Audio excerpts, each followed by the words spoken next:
We want to bring in our senior crime and justice reporter now, Rebecca Lopez. Now, Rebecca, you broke the news of the shooting this morning right here on WFAA. You've been talking to law enforcement all day as well. What have you learned from your contacts? Well, what we're learning and what the FBI is saying is this was a targeted attack. And again, early on, my sources were saying there was a sniper on top of a roof of a nearby building shooting at detainees because, again, that sniper was out there. The Dallas Fire Rescue couldn't actually immediately go in to start transporting the victims. Dallas police officers had to transfer those victims in their squad cars.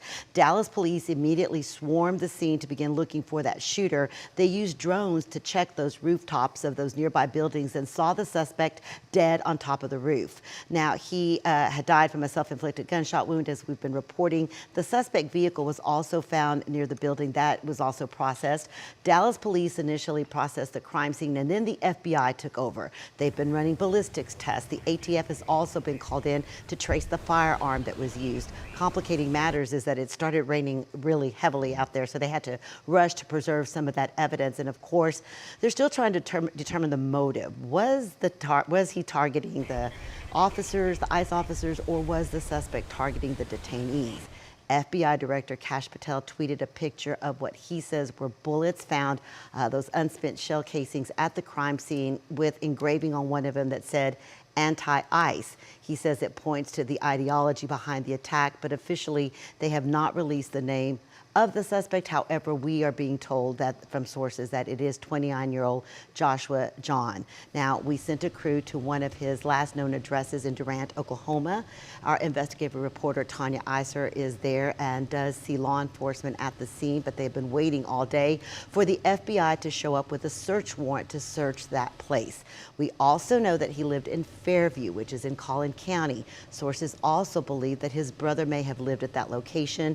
The FBI has been interviewing people who knew him to see if there were any warning signs or if there's anything that gave any kind of indication that he was planning to carry out this attack. There is still so much to learn and so much that we still do not know.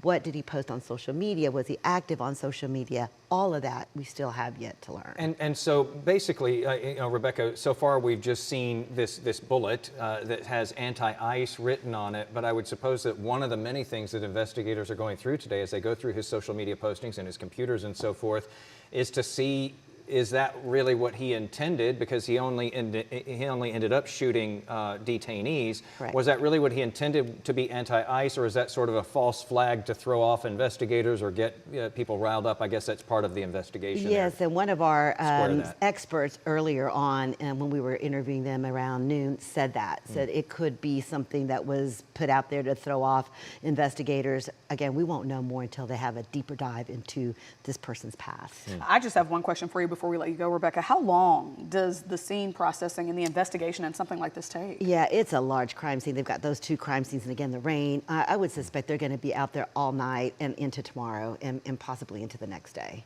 All right, this is still developing as we head through the day here. We just saw that active scene out there still just a little while ago, so we'll look for more coming up at 6 o'clock. I know you've been on this all day, reporting all the different twists and turns of this. Rebecca, thank you. Thank you.